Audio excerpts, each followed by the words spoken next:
Hey everyone, this is DDJJ, and we are back with a stream. Last we left off, I was having some issues with Unreal and the lighting, and I'm happy to report that I have figured out what my issue was. So it turns out that when you are importing a paper 2D sprite objects into Unreal, that they are putting them in as unlight material. I might have explained that in the last video. But Unreal basically adds a filter to their engine. I believe it is called, it's part of their post-processing tone mapper. So this little tone mapper right here. This tone mapper is what was adding a filter to my game so that I wasn't able to fully match the coloring that is on Aesprite when I imported into Unreal. So because of that, basically last week, where I left off my last video and everything, that's kind of what I was struggling with. But now I got it fixed, because now that I knew what it was to fix that. So we have to turn tone mapping off. And once we turn that off, then the game will... the artwork, the sprites in the game will actually match what exactly how you color it and do it in Unreal, or how you do it in Aesprite. So yeah, it's a really weird filter. Not sure why Unreal has that default. It could be on a different version that they fix that, but at least on the version that I'm working on, that's what they have it as. And so the way I fix that, because if you just change it here, this is just for the editor, so that's not actually going to fix it when you actually run the game. So the way I fix that is in my game mode, which I'm treating my game mode blueprint as basically my you know, you're the blueprint that's in charge of this entire level, essentially. So what I do is when it begins, it executes a console command called showflag.tonemapper to 0, and that basically turns off tone mapper for the entire engine, not just playing the game, but also in the editor. But that's perfectly fine, because that's what I want. So that is how I was able to fix that. So, because you'll notice in the last video, I was like trying to work with the lighting, with the sprites and the scene, and it was just, it just wasn't going good. So I was just like, okay, I gotta figure this out. So luckily that's what it was. So the reason why I haven't been streaming that is because that is mostly just me trying to figure things out. You know, researching, looking up stuff online, which isn't exactly the most exciting thing. So I want to try and keep my streaming to doing stuff that's pertinent to, you know, showcasing the game and showcasing changes and everything. Because again, I do want input. I do want, you know, people to see how my game is being made. I do want people to, you know, tell me what you think. And I do want to get this... I'm aiming for next month getting this to a playable prototype that I can put on like itch.io so that people can actually, you know, start playing it and, you know, get some more thoughts there. But gotta start somewhere, so this is where I'm starting. Okay, so where we also left off, there's a couple of things that I need to go back on and make sure that everything is that I covered. I'm hoping I'm not missing something, but if anyone remembered that I was talking about the opacity of the Flipbooks were not correct. Like, it was doing the alpha change to like show like the fade and the swords swipe in Aesprite, but it wasn't happening in Unreal. And the way to fix that is you have to change the default material to a translucent unlit sprite material. And then once I did that, I thought there was a way that I could showcase that. a little bit better. But anyway, see how the sword swipe is now actually fading, whereas before it was kind of like it wasn't doing it properly. It was staying full colored, and then it would just disappear. It would disappear on this last frame instead of like kind of fading away. So the way to fix that is just translucent unlit sprite material. So once I did that, now that's working. The very end of my last video, something was happening with my animation to where it wasn't playing, like it was supposed to go to attack dash, but then it was doing something else. That just looked like something where I just had to reset the blueprint. Yeah, so what it was, okay, I remember what I did, or how that was fixed. So it was with this update animation, and it was saying attack dash, but it was playing other stuff.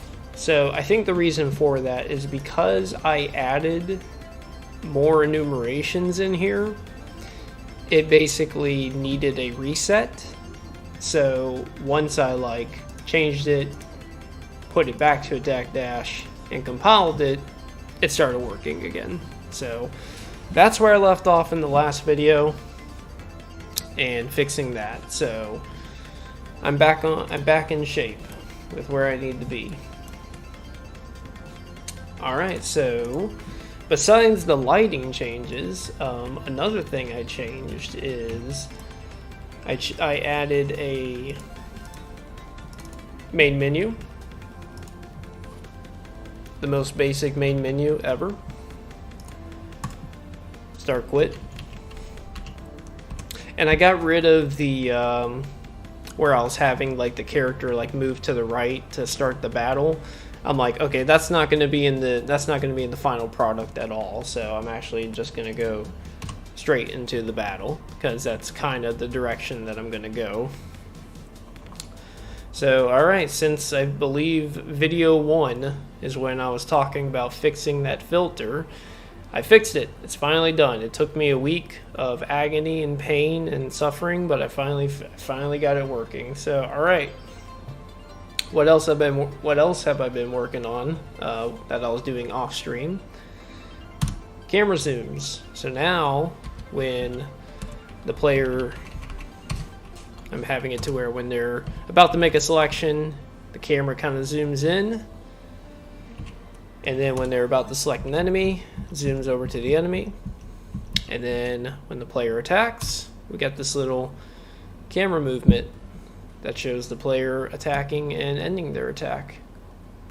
So as you can obviously see, I only have that for the player right now. The enemies are doing what they were always doing, but yeah, that's what I've been working on. That's where I'm at, and today's agenda is more of the Unreal blueprints, and I'll kind of explain what I'm doing with that. I noticed that at the end of this attack, the transition from the player to the enemy, the attack, that looks fine, but then when the player goes back and then it zooms back out, it looks like there's a frame or two, and I might have to record it and like actually do frame by frame. It seems like the camera's doing something weird, like it's showing parts of the game world that it shouldn't be. Maybe that's just me, but that's what it looks like. In fact, I may actually do a frame by frame now to figure that out, so I can take a look at it.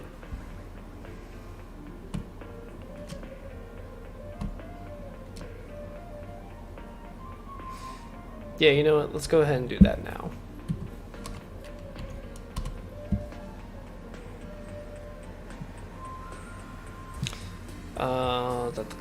How do I want to do that?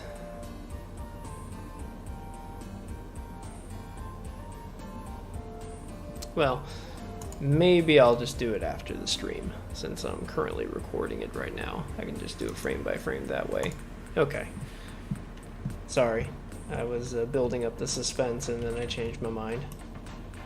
Okay, so Unreal Blueprints. What am I talking about? Well, as I was doing this zoom in and camera work and trying to get the timing down for all of this, I started realizing that, okay, I am having a lot of back and forth between the BattleHUD and the Battle Manager. So again, a refresh. I have a blueprint. It's called BattleHUD. BattleHUD is basically the blueprint that is controlling this. Because my logic was, okay, in an RPG, you're not really controlling the player per se. You're really just controlling actions that you want to do, and then the game does those actions. Was kind of like my thought. It's like when you're playing Final Fantasy, when you're playing a Super Nintendo Final Fantasy, you know, just how like I have it built in my prototype. You attack, you cast magic, you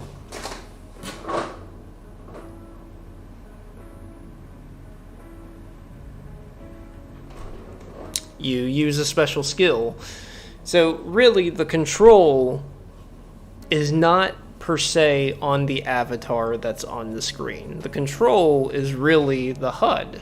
You know, the player is actually, when they press their buttons, they're moving the HUD and making selections on the HUD. So it's like, okay, that made sense to me. It didn't make sense to write all this stuff in the avatar, the player character, when it's like it's really doing this. Now I do have the player character blueprint taking the input, just because that's how Unreal kind of has it built in intuitively.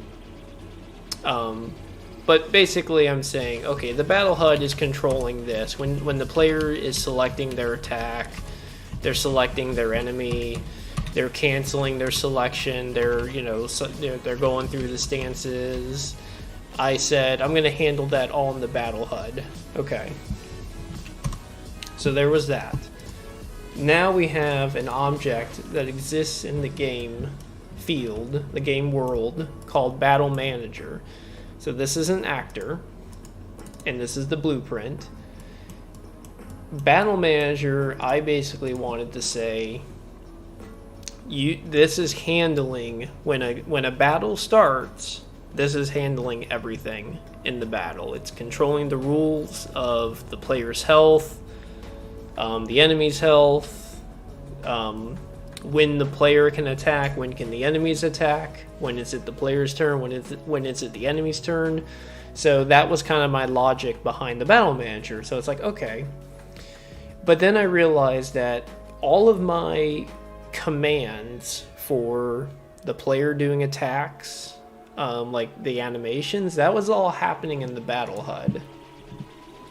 So I can show you like the old logic right here is when I was doing attack, I was going down here and I was saying, okay, we're gonna do an attack up, we're gonna determine what stance we're in, we're gonna run attack up with a delay, we're gonna run attack up as a function, we're gonna do animations, we're going to lose endurance. We're going to issue damage. But a lot of this stuff is calling towards the Battle Manager. Like issue damage, that's something that's in the Battle Manager. And the biggest thing is that, you know, I was finding out that when you're trying to have two blueprints talk to each other, and you're trying to run delays in both, because you're saying, okay, I want the player to start moving, but delay for, 0.5 seconds, because that's the frames, before you run something else. And what I was finding is that, I was trying to delay something in Battle HUD, and then I was trying to delay something in the Battle Manager, but that doesn't work in terms of you trying to do things smoothly, because just because it's delaying in Battle HUD doesn't mean it's going to delay in Battle Manager. I hope this is making sense. So basically I just said, okay, you know what? anything that's controlling the HUD will stay in BattleHUD, but as soon as you execute a command for the player or the enemies to start attacking, it's going to go to the Battle Manager. I'm taking it out of BattleHUD and I'm putting it in the Battle Manager. So that's basically what I've been working on with the camera zooms, is I've basically been revamping how the player attacking is working, essentially. So I took everything that was the attack branch from BattleHUD and put it into Battle Manager right here. So now we have a new function, well, custom event called Run Mento Attack. Again, Mento is the player character. And just do it in the Battle Manager. So currently attack 1 or attack up stance 1 is now working in the Battle Manager. So now when I play and I do 1 or I do up stance 1, the attack's gonna happen.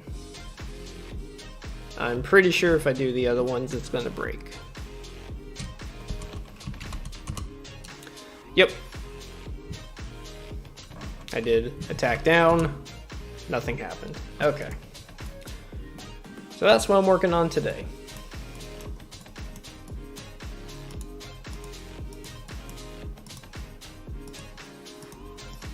And to also talk about my logic. I can kind of go over that. Okay, so stance 1, attack up is done. We're good. Now we need to do down. Alright, so this is when the attack actually, this is when in the Battle HUD you actually select to finalize the attack. You've selected the enemy, boom, do your attack. Okay.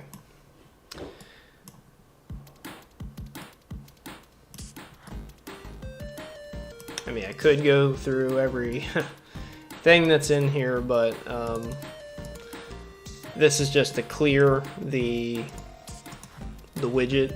So what I'm talking about is the little up arrow with the box. That's what disappears right there. That's what clear widget attack is. The little macro that's right here. Clear widget attack. Yeah. So that's all that's doing. That's just turning that off. I will say that the thing with Unreal is once you start, kind of getting how the object orientation is working with Unreal, you're going to start doing macros and start doing formulas or functions, because it, it just makes it cleaner, makes more sense. So that's what all these are. That's what I have over here, a whole bunch of. So, but if anyone has any questions, people that watch my video in the archive, if they have any questions about like, hey, what was that? How'd you build that? Then I'm more than happy to go over that. Okay, so we're attacking down. We selected the enemy. We cleared our widget. We are determining the attack direction. And I'm doing this by...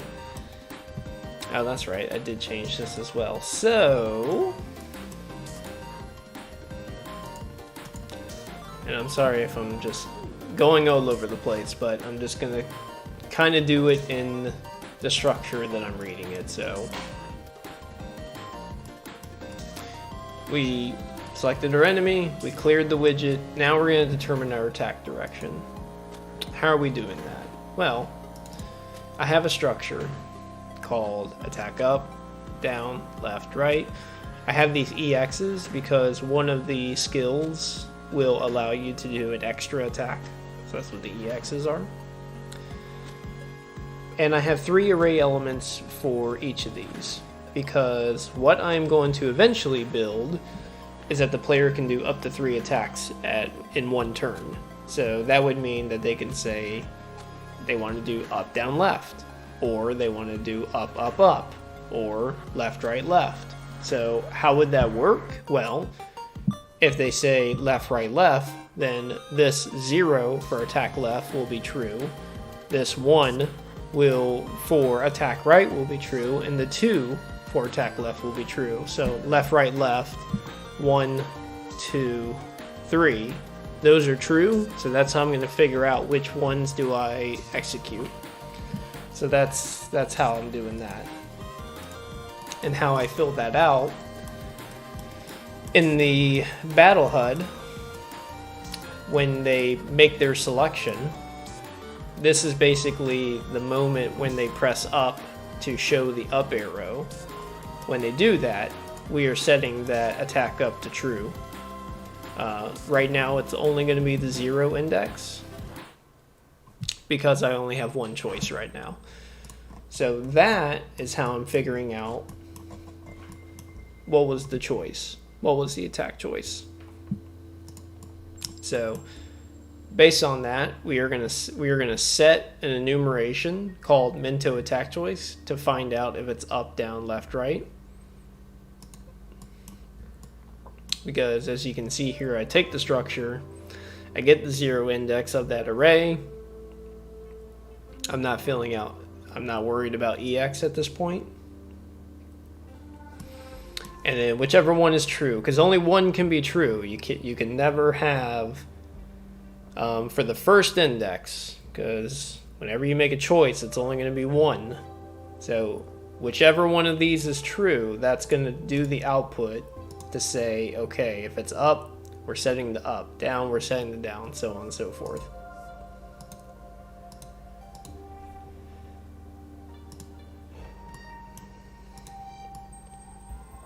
So then at that point, we run Minto attack, which is our new function right here. Now with that, I did want to just go ahead and just finish up BattleHUD and, you know, basically say like, okay, BattleHUD, you are now calling Battle Manager to run Minto attack. That's the function. Now I'm going to close you off and you're done. So that way I don't have to worry about, oh, do I need to set a delay? Do I need to do anything else with BattleHUD? No, I'm done. So battle menu reset the chosen enemies, and put your state back to menu select. Now, I may have to do a delay on this later in case the player like tries spamming buttons during the attack, but for now I'm not going to worry about it.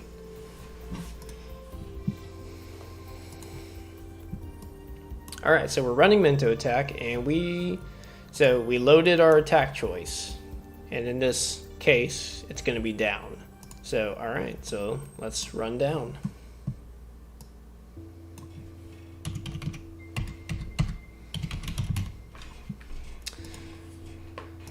Nope.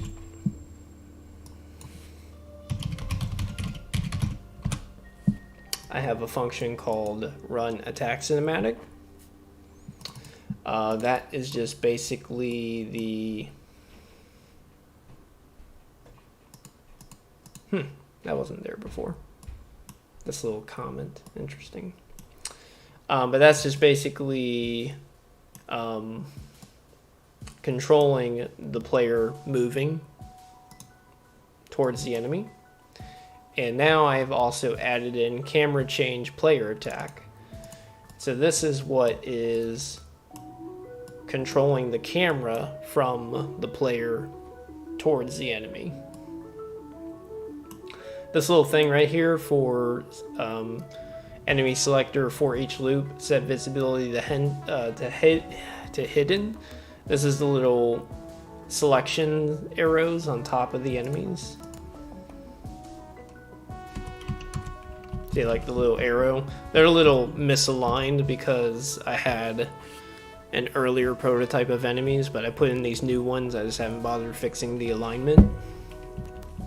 So basically that's just calling to put those back into hidden so they stop showing up in the game, because otherwise they would still be there.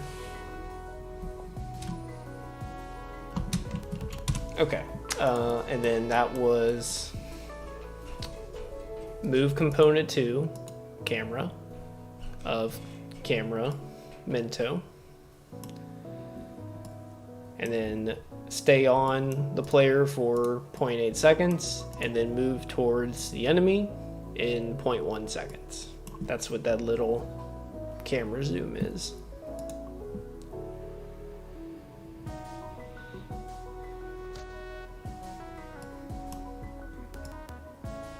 these little things that are called camera mento and camera enemy.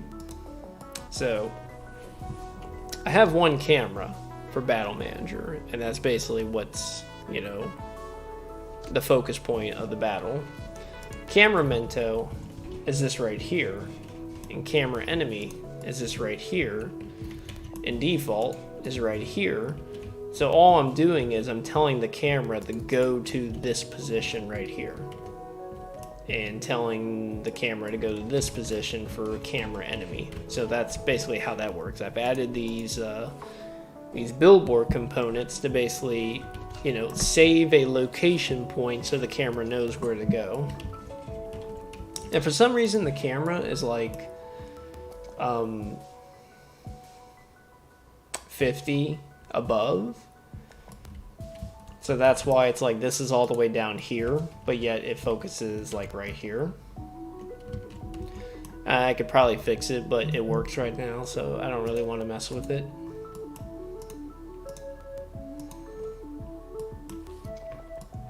Alright, so let's go back to run Minto attack. So I run that attack cinematic.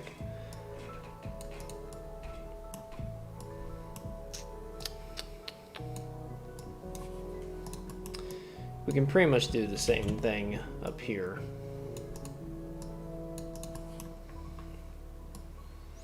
Which, if that's the case, will this work? Does work. Maybe. No, it does not work. No, wait, maybe it does work. Hold on.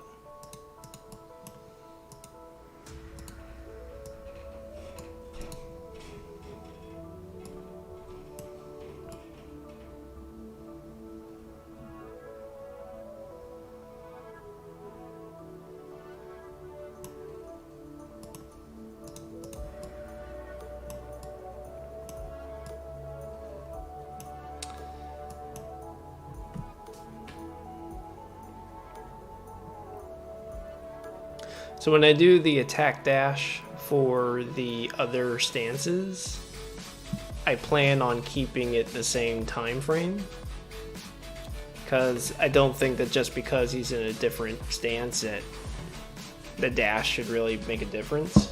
So I just realized that I do not need to split it up here,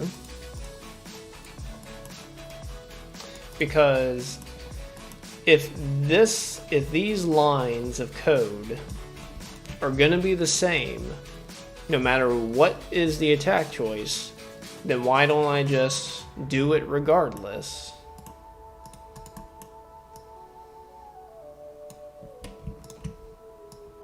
And then branch.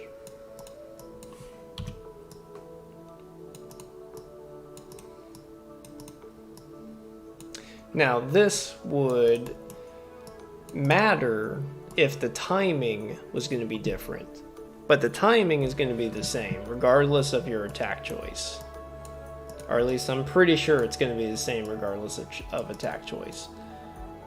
So this is always going to be the same no matter what, so that can run regardless. Then we can branch, because now we have a function called run attack up, which obviously I'm not going to do for down.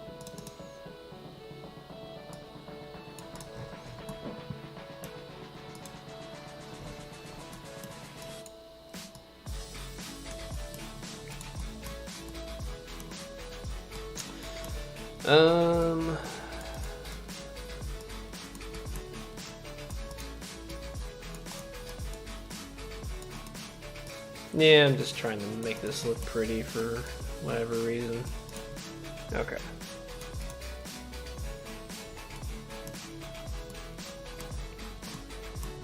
I guess I can just spread this out.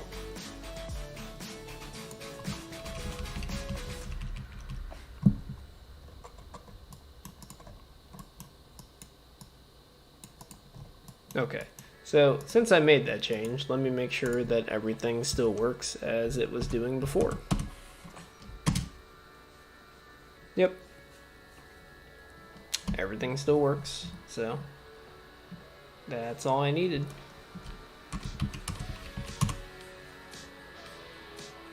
Alright. So now we can start looking at run attack down as its own function.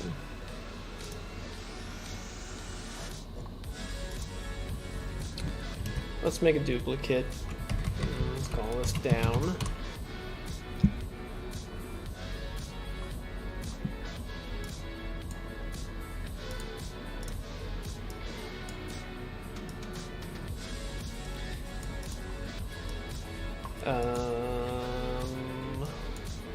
Yeah, I could actually do this.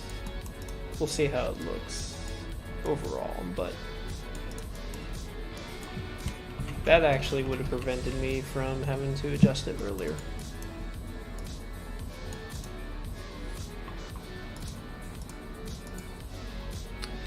Okay, so what's happening with this selected stance that's feeding into the function?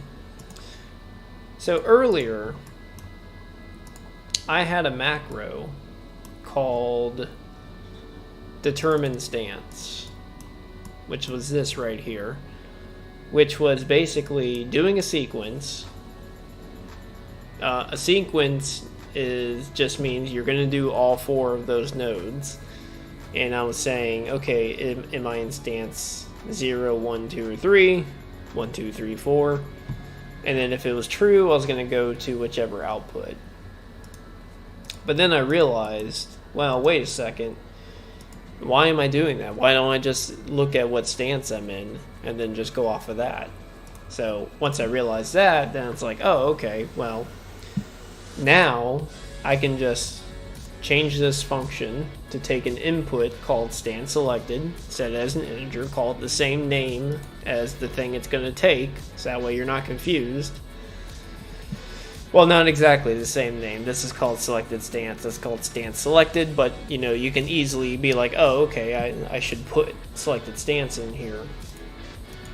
So that way I can immediately grab, like, okay, am I in stance 1, 2, or 3, 4? Then I do a switch on integer, which is basically saying, okay, give me 0, 1, 2, 3, based on what stance I'm in. So rather than doing this determine stance macro, which creates 4 outputs, now all I need to do is a switch. So yeah, this was something where, like, I want to say like 6 months ago, I was doing a whole bunch of these kind of macros, but then I learned about switch, and that just made everything so much better. It's like, oh no, I can just do a switch, and it's the same thing, but much simpler. So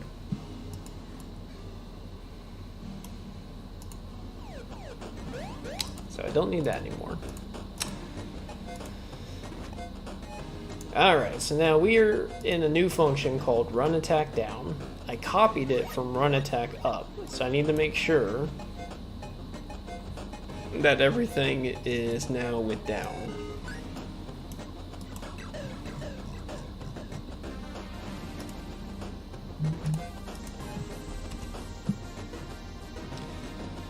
Okay, so we do have a local variable called hit local, so that's good. So right here we got attack up hit. We are going to change that to attack down. This is no follow-up hit. Attack down hit no follow-up. Attack down block no follow-up. I promise these naming conventions are not confusing at all. They probably are.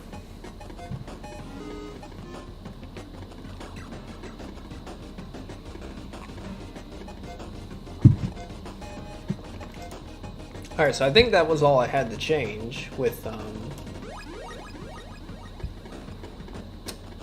the function. I just got another idea.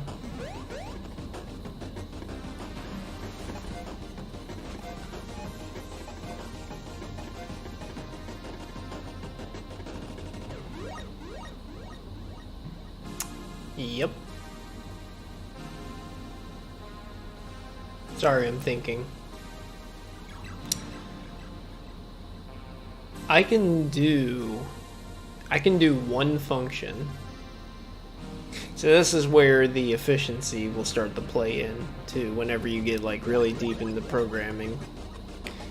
It's a rabbit hole. There's a lot of times where I will spend 2 hours just trying to think of efficiencies when I should have just gotten the damn thing done. But something just hit me. So let's look at attack up and attack down. Alright, so here's attack up. You select the stance. You say that the player can follow up attack. You check the enemy's endurance. You check if they're going to get hit or not, and then you run this animation, which is changing the animation state. And then I go to run attack down, and it's literally the same, except for the update animation. So I think all I need to do is just create an input that's going to take in these two animation states and just run that.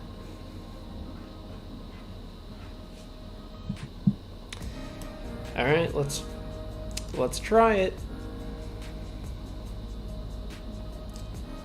All right, so we're going to call this run attack test. All right, so we got run attack test. Because if run attack test works, then I'm going to change it. I'm going to get rid of run attack up, and we're just going to have run attack test. Well, I'll just call it run attack. Okay. So we got run attack.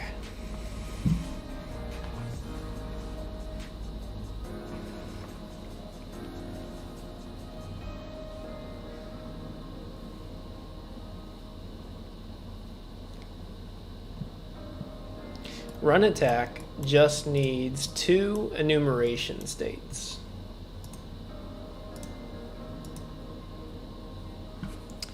Minto animation states.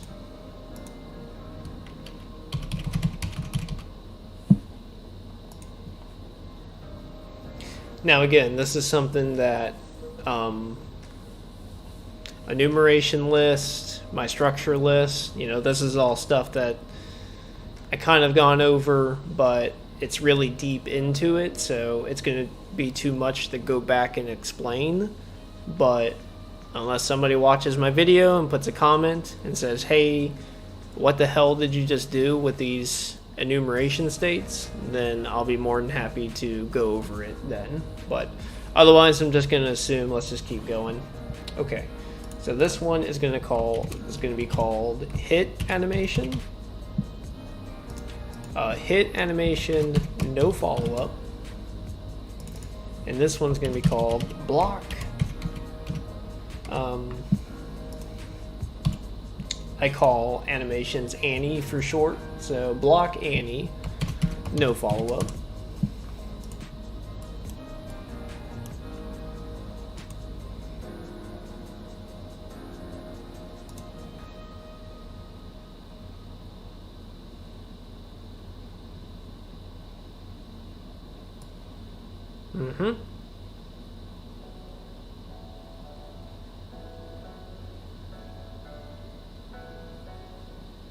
Okay, so these are over here now. We're going to make local variables of the exact same type.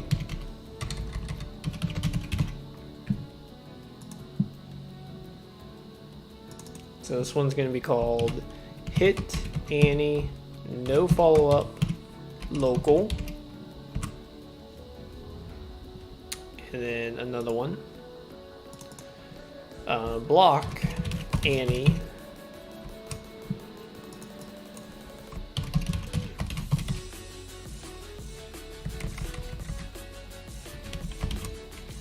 no follow-up, local. So then we need to set these as the function gets ran. We need to set these. Let's put this at the bottom so it looks a little bit cleaner.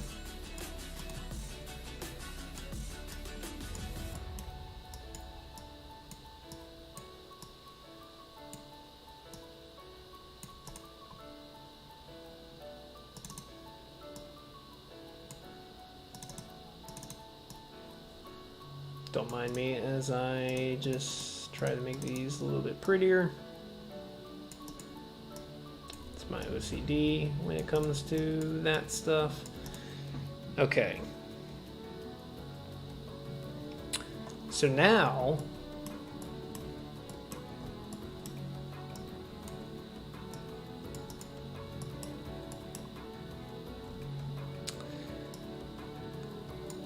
all I do is do that. All right, so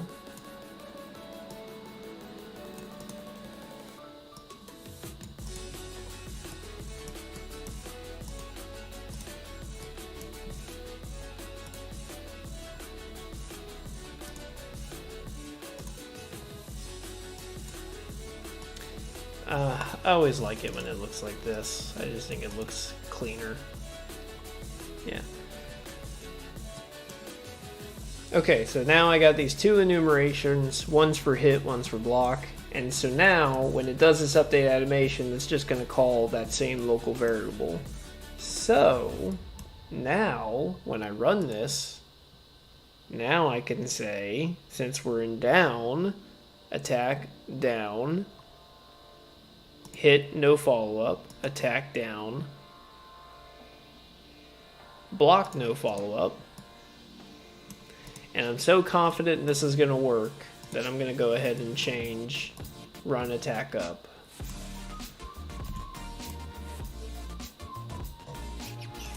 And just do a duplicate of this.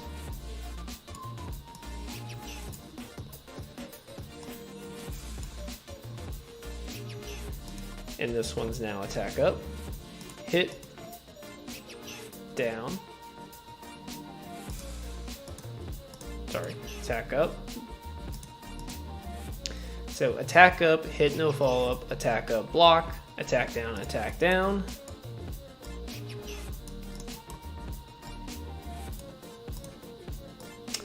This goes here, this goes here.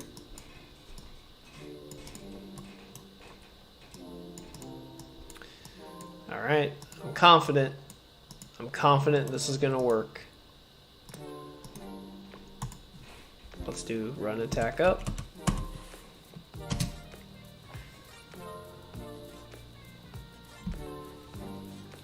So I just reduced because I was thinking I was gonna have to make 4 different functions for attack up, down, left, right.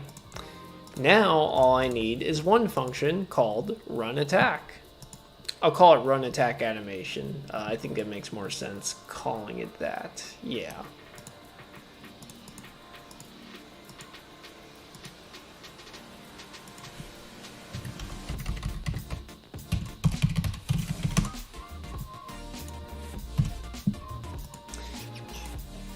And this is why I love Unreal, because I feel like, and it's like, yes, of course you can do this in Unity. Unity accepts parameters for its functions. It's literally the same concept, but I don't know why, but it's just like visually seeing it in Blueprint with Unreal just makes more sense to me. So there we go. So now I have just made this to where I can easily do left and right with just one function, and all I gotta do is just change these animations. And I got it. Beautiful. All right.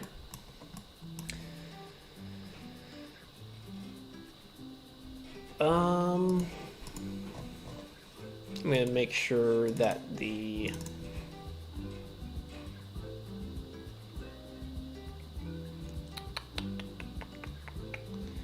oh, where am I going? Flipbooks. I'm gonna make sure the timing's the same. So, you know, that's the thing with me streaming this rather than releasing videos, is because I'm I'm just doing this iteration. Like, I'm just building this as I'm streaming it. I'm not, you know, I have the agenda, I have thoughts on what I want to do, but if I come up with a different idea, I'm gonna run with it. But that also means that if I run into a problem, then I'm probably going to take it off stream. because I want to make sure that I'm actually, you know, showcasing something beneficial. And I think that was really beneficial, you know, doing it to where I just do one function, and that, you know, that is the purpose of functions. If you're making a function, it needs to be something that you can use over and over again, and just little parameter changes, and it does a lot for you. So that was pretty awesome. I'm pretty excited about that. Okay, so now we just have one function, and that one function takes care of every attack direction. Alright, sorry, back to what I was doing. I'm pretty sure I did the same timing.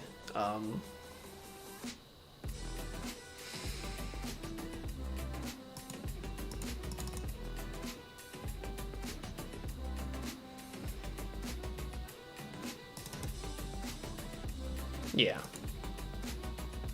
Okay. So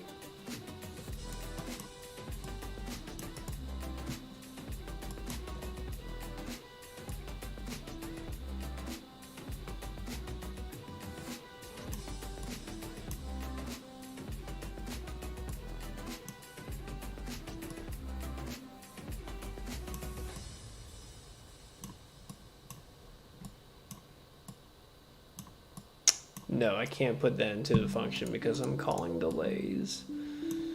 Yeah, it's the only sad thing about functions. You cannot call delays inside of a function.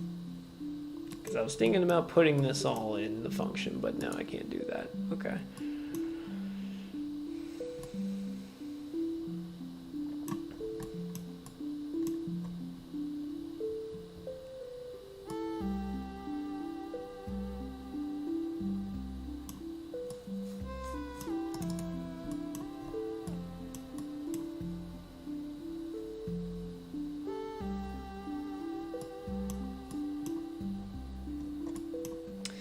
If I can't run delays inside the function, there's no point in doing the switch, because it's always going to be the same. The only difference is the timing of the delays. So I would actually not do this here. I would actually do this outside of this. So I got this stance selected because I thought, like, oh, well, if I'm doing attack up for stance 1 versus stance 2, you know, stance 1 is going to be different timing, which is true. But I do not call any delays in this function, so therefore I'm not going to be able to control that. So I don't think I do this here. I think I do this outside. Yeah.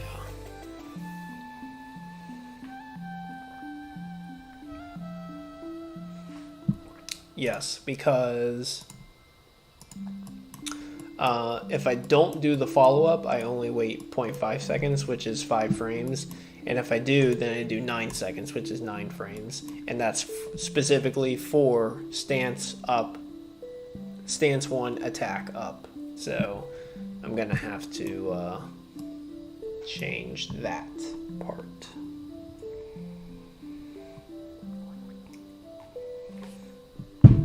Yep. Okay. So let's take this out.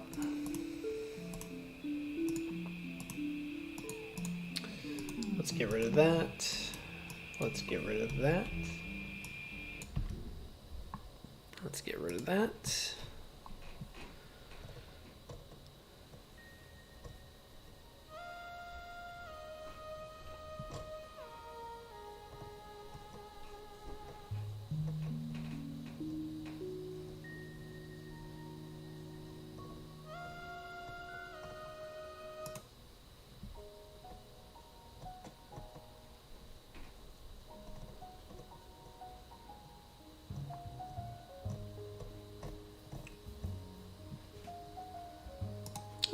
Excuse me one sec.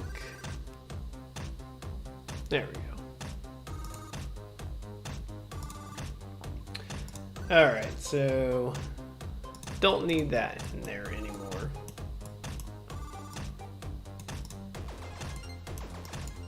Don't need that. And I can make this just like that now.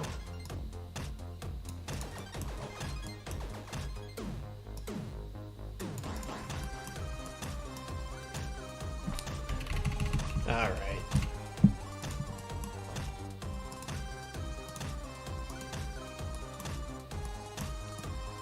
Because these are going to be the same regardless. Yep.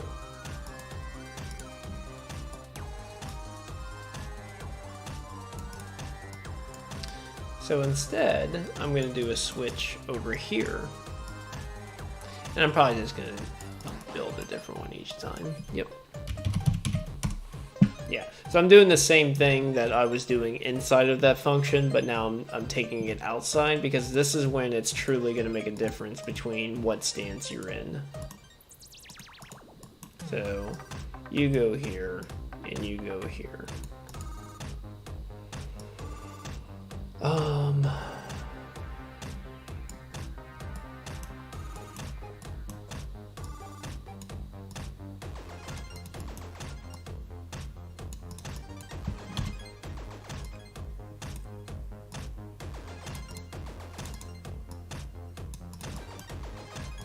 There we go.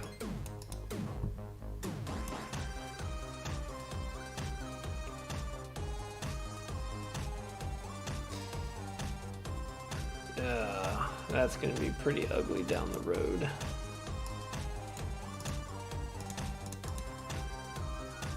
Okay, so I am going to need some room. So yeah, I'm just going to shift things around. Make some more space.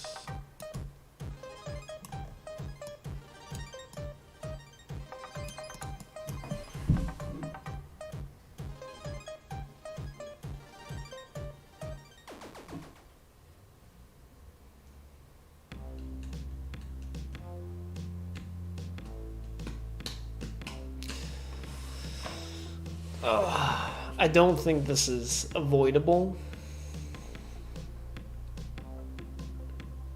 Because I'm trying to think, is there a cleaner way to do this or an efficient way? But I don't think so. I think you have 4 different stances. They're all going to be different timing. The 0.6 seconds might be the same across all.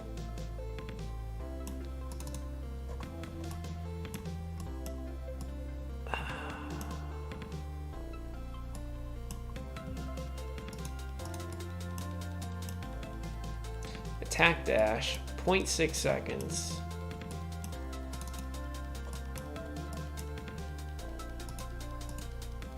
That does the attack.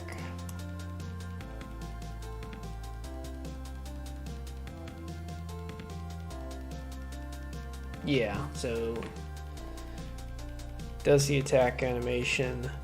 He does the attack. It waits 6 seconds. And then you can follow up.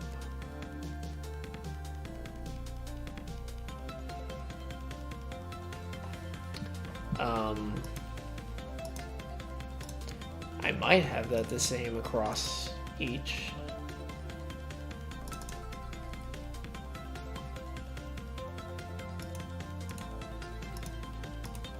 I think so.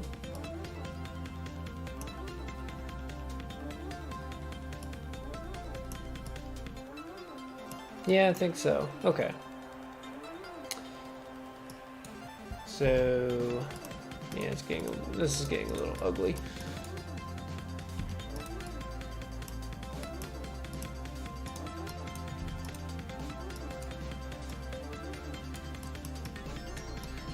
Alright, you go up here for right now. So, this is going to be the same regardless, I'm pretty sure. I am also going to make a variable called HitOutput for this.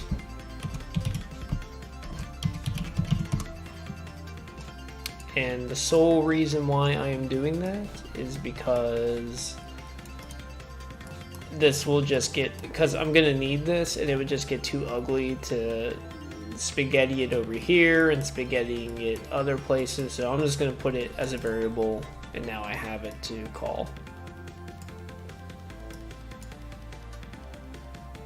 Yep. Okay. All right. So regardless of the stance, it should be 0.6 seconds before you can do a follow-up attack. Pretty sure. If I have to change it, I will. So now I can say hit output right here. There you go.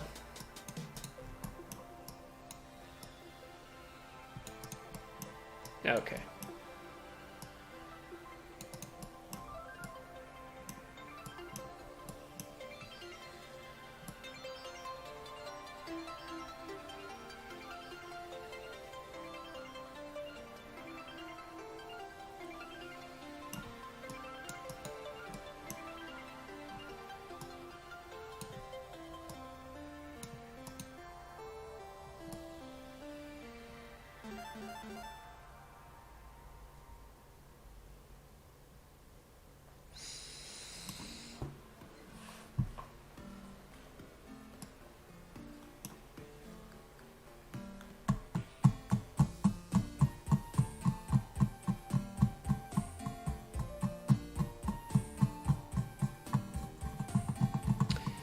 I gotta call it before this.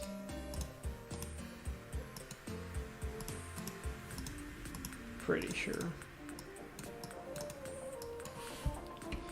Because all this is doing is just seeing if that's true or false.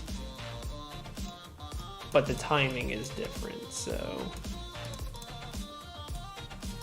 Alright, so we do that. We do this. Okay.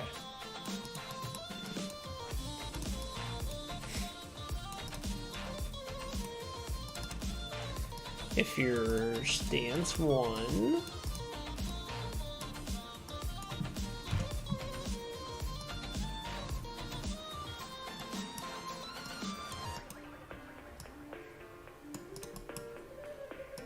alright, very slowly getting this in order.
So run attack animation, it's going to be 0.6 seconds regardless.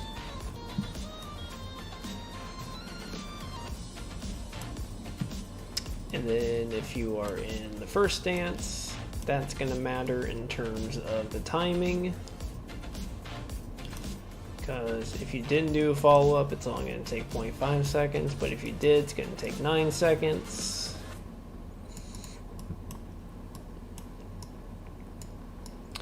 I am going to need to move this up a little bit, because I will need that room for these eventually.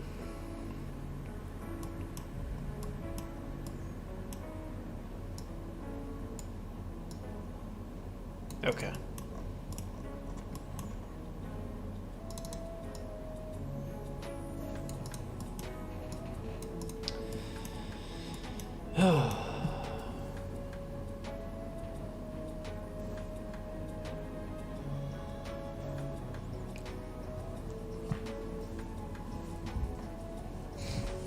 So now like this, I could make a macro because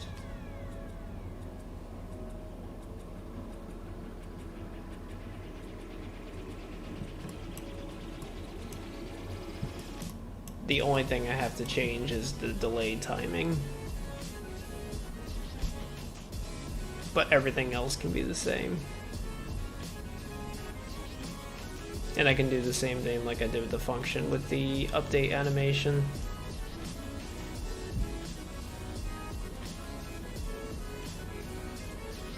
No, I can't. Function lets you do local variables, because I would need a local variable to do that. Okay, never mind. Because I'm looking at this and it's like, this will kind of be the same with these. The only difference is this delay timing. Okay, so I can just do these as a function and then just do the, and then just leave those outside.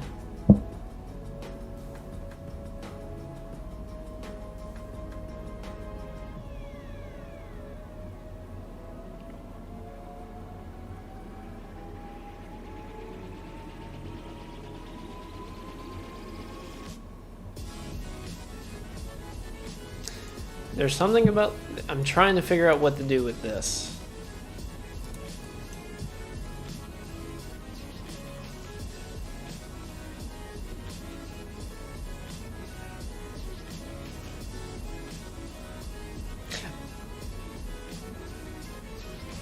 Oh, I know what I can do with that. Okay, all right, I got it.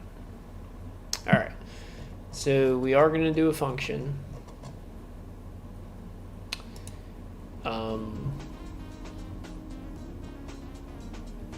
Run attack animation, run attack follow-up animation.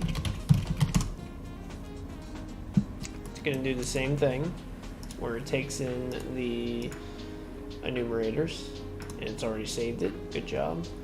And it's going to take in a bool value.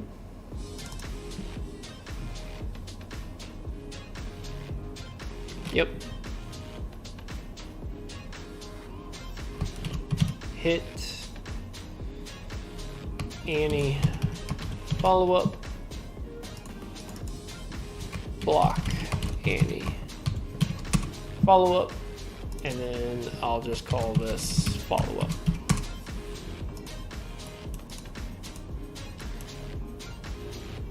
So that's going to take that.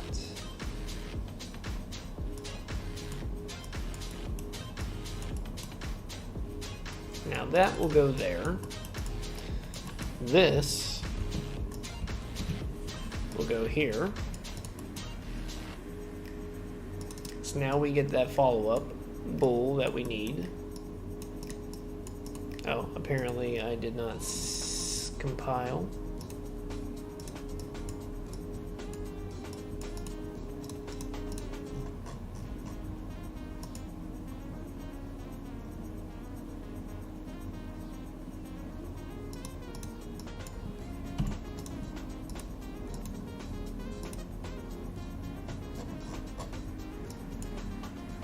Never seen that before. Okay. Okay, so now we got this function called follow-up attack. And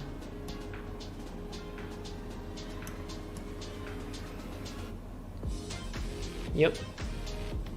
So it's just gonna do this same stuff right here.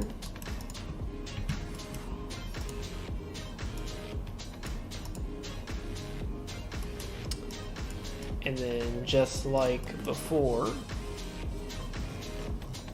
I'm going to create local variables. Hit Annie follow-up local block, and they're the correct type. Block Annie follow-up local, and then follow-up local. That's a boolean. Alright, and then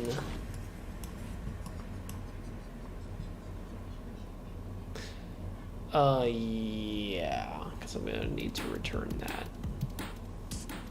Sure. Okay, so we set that.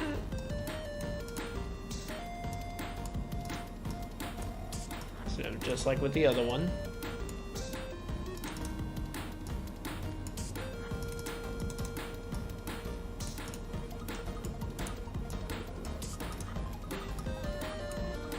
Take that one.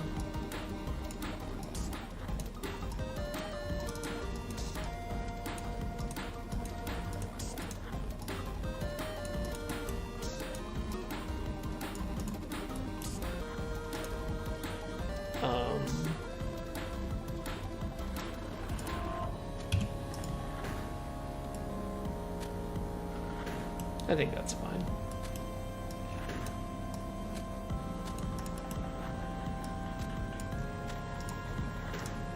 Yep, and you just get that. You just get that.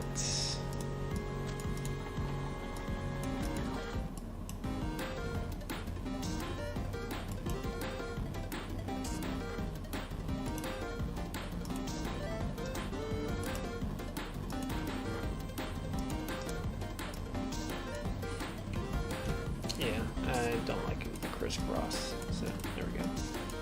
Alright, you move up here. OCD.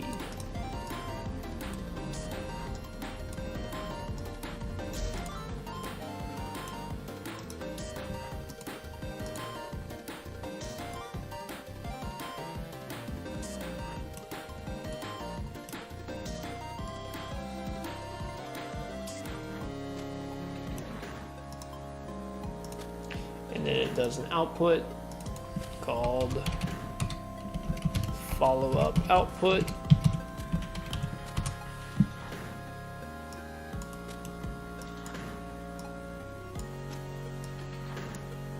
And that's the local variable.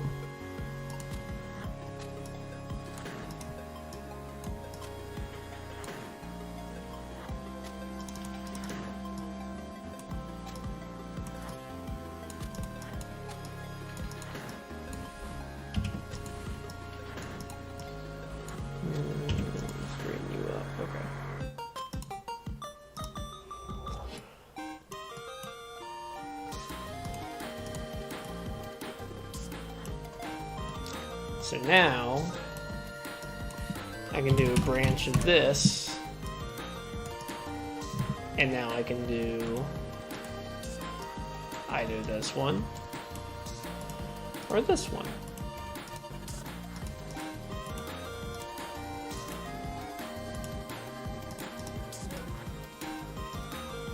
Yep.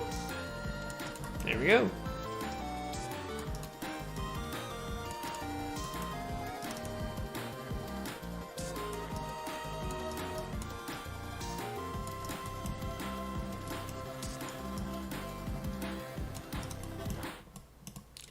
So there we go. Did the same thing up here, just with this, and this is going to be attack up, hit, follow up, attack up, block, follow up, because we are in attack up. Yep, up.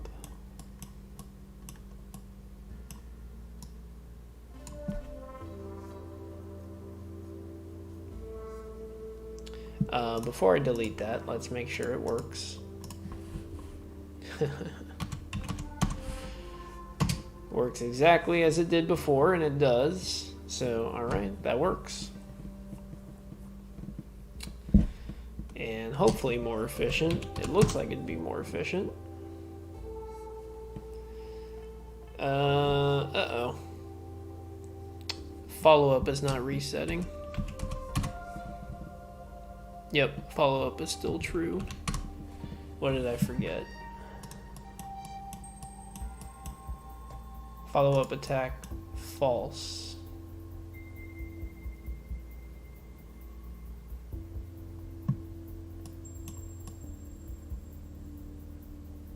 Oh, but we're using this one now.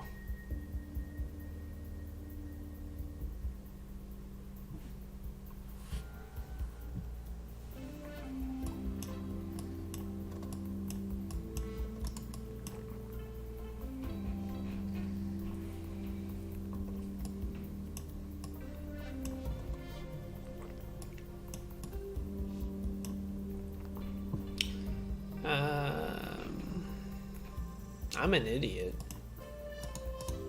Like, why did I need to? Yeah, I'm not sure what I was thinking there.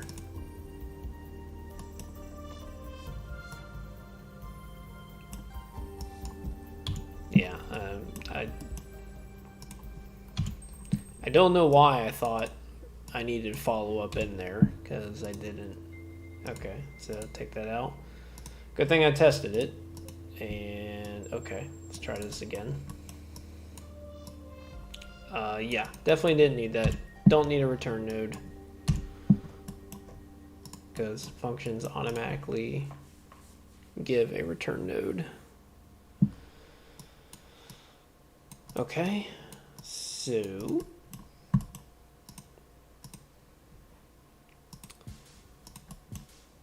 okay, so now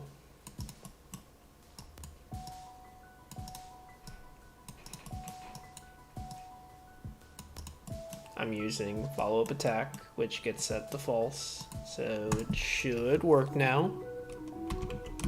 Not gonna press anything.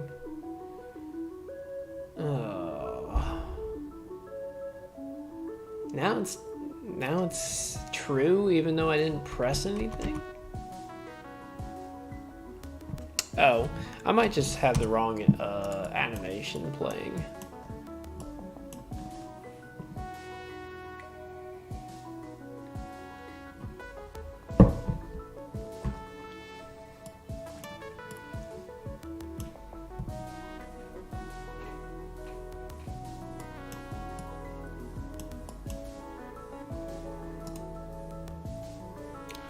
No follow-up. Follow-up.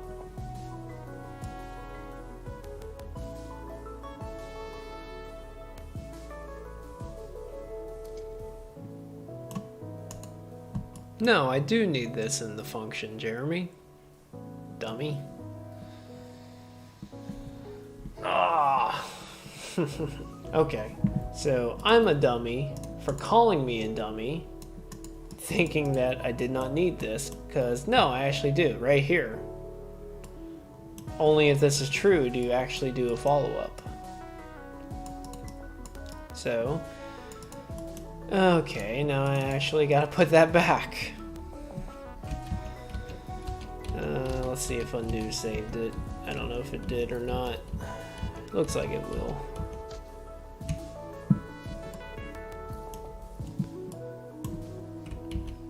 There we go. Okay.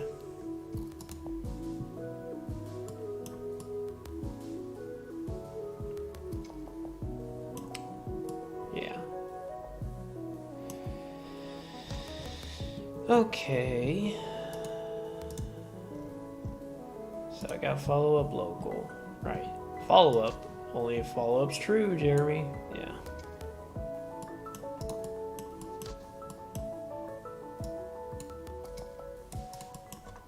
So the branch of this needs to go like that. True.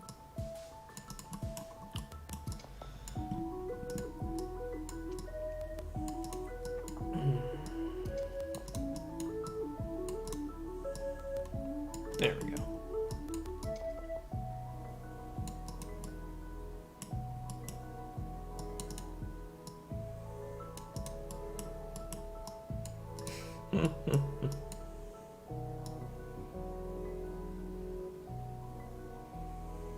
So it's like, no, I had the right idea. Okay, so I take in follow-up.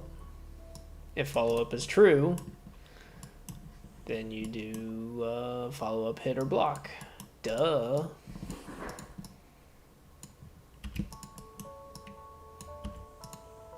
Alright. Okay.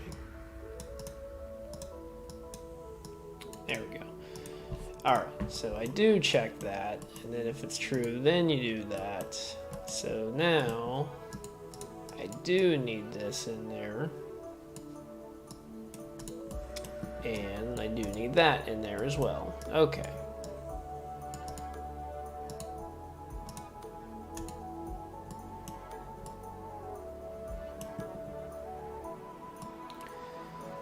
Okay, and then it gets reset.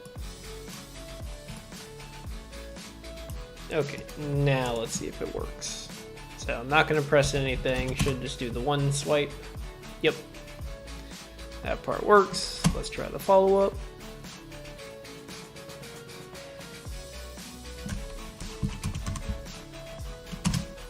There we go, follow-up. Sweet.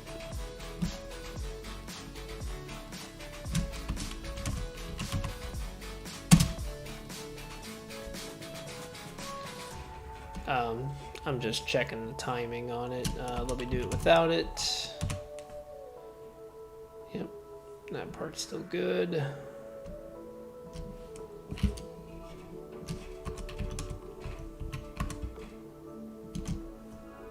Yeah, I think it's still good. Or it's doing what it was doing before. So yep, I still got the blocking animation, the camera work for when the enemies attack. Still got a lot, but I am aiming for next month getting this playable for people to try.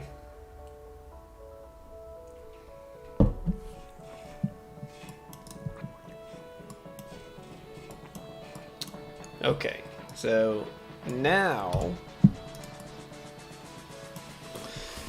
so what did I just do right there? So what I did is I made a function called attack follow-up animation.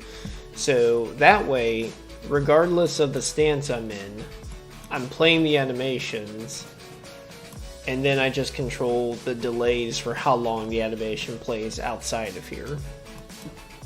So why do that? Well, it kind of makes the structure of the blueprint a lot better. So, because before I had this, I had all of this outside here, and then I was going to have to try and do it for each one. So this just cleans it up, and it kind of makes it easier for when I do the others. Or no, scratch that. I'm working on prototype animations right now. So when I finalize those animations and then I'm ready to go back and put them in here, then I actually have the delays. All I gotta do is just change the delay, which is the timing. So that's why that's beneficial.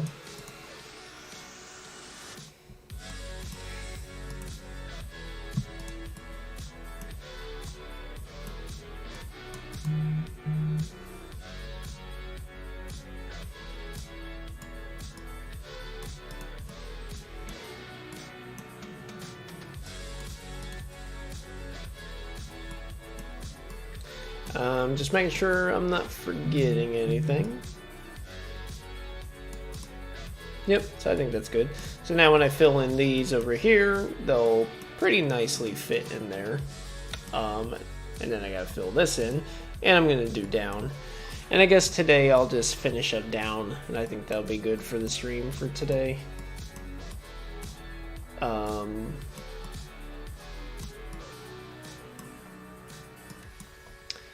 This stuff is all going to be the same.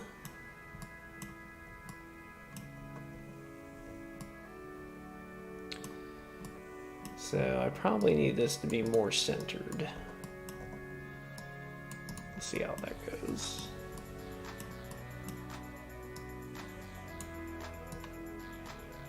Yeah, it's probably going to be more centered. Reset those, put the animation back. Lose endurance, issue damage. Down the road, gonna have to change that. Is the enemy dead? If they are, kill the enemy. Otherwise, no. And reset.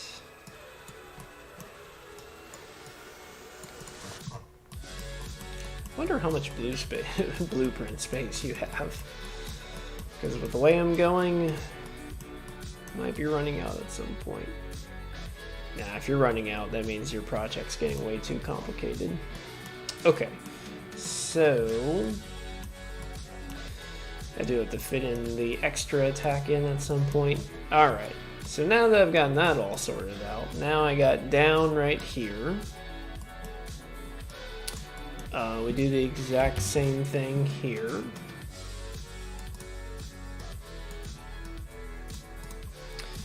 And see, because I did all that cleanup, now this part's, I think, a lot easier.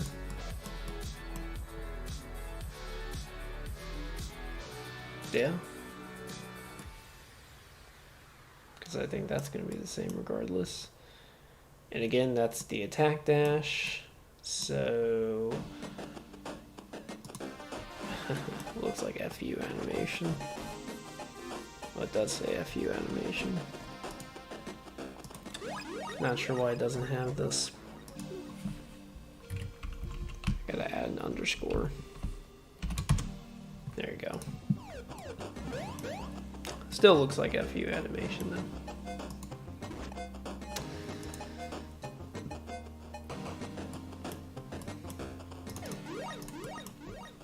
And I have one universal.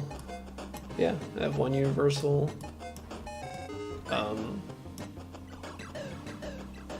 Animation to call.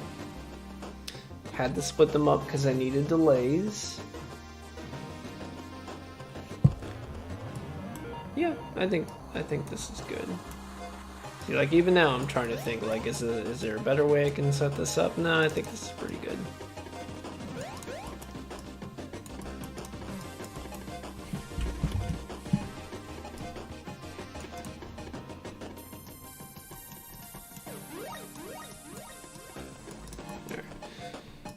Hit any follow-up, hit down, follow-up, attack down, block follow-up. So now we got our follow-ups.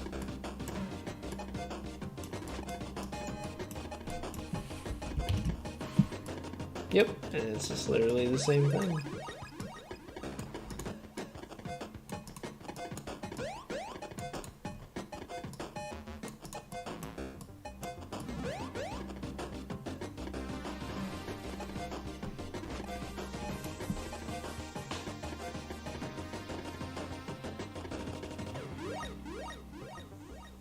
Yeah, it has to be different branches because I have to set these in here differently.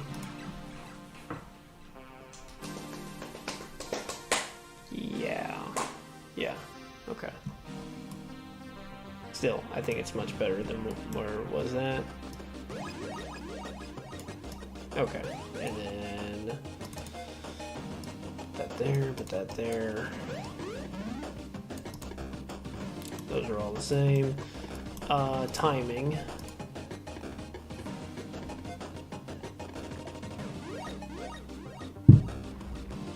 Let's see. Down follow-up is 9 frames.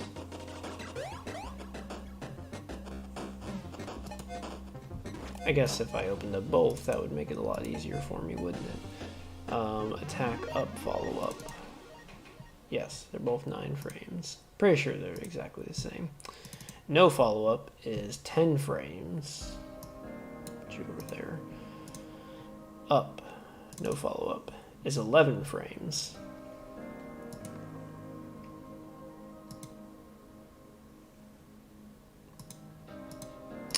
So, if you do not do a follow-up, then you do 0.4.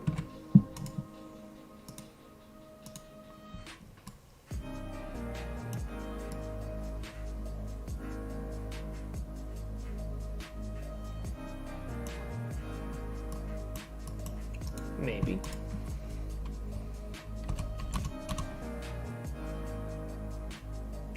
Yeah, looked right. Didn't look incorrect.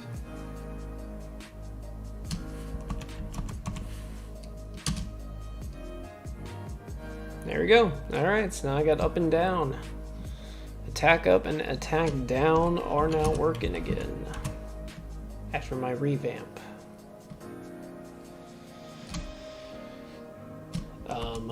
Just work on check the timing on that. Okay, yeah, timing looked pretty good. I pressed it early and it didn't do the follow-up. So like the follow-up and that kind of seemed like I'm gonna see like what's too late.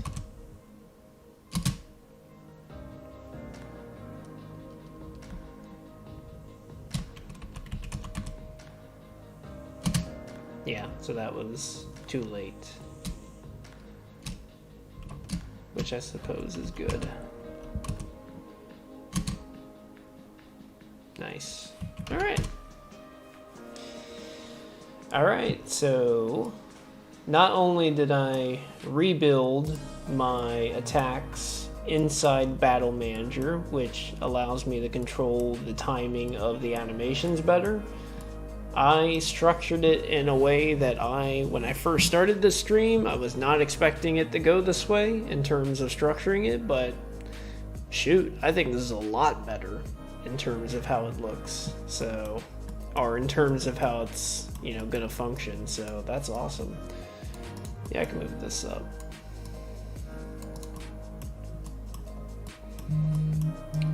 And I can move this up.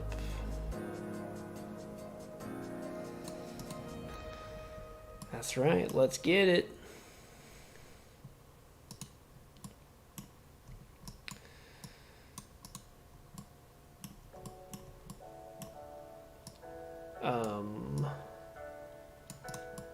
Yeah, that's gonna need to be like that.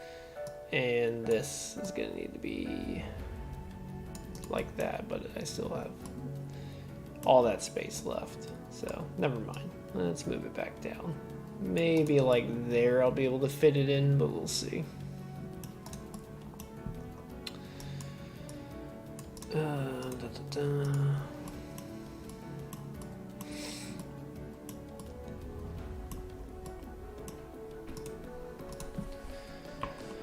All right.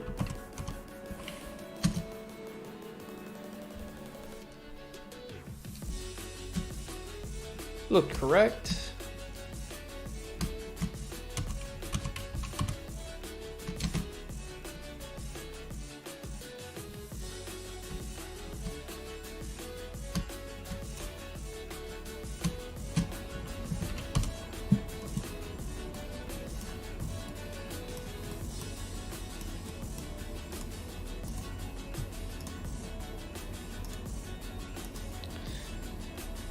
So basically that is a good stopping point because I don't think I have anything else active to work on right now.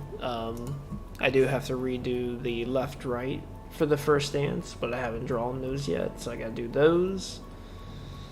But I accomplished what I wanted to do with the attack animations in the Battle Manager. And I kind of want to do it how I'm doing it, to where I do it in Aesprite, and then once I think it's ready, I put it in and I implement it, and I think that's helping me out a lot better on this process.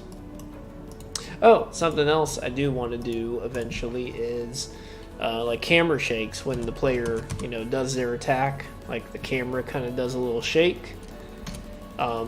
But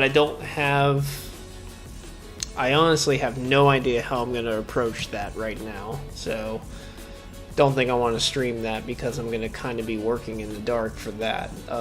So once I have a general idea, then that will probably be the next video. Once I stream it, kind of going over that. But yep, I think that's going to wrap it up tonight. So thank you guys for watching.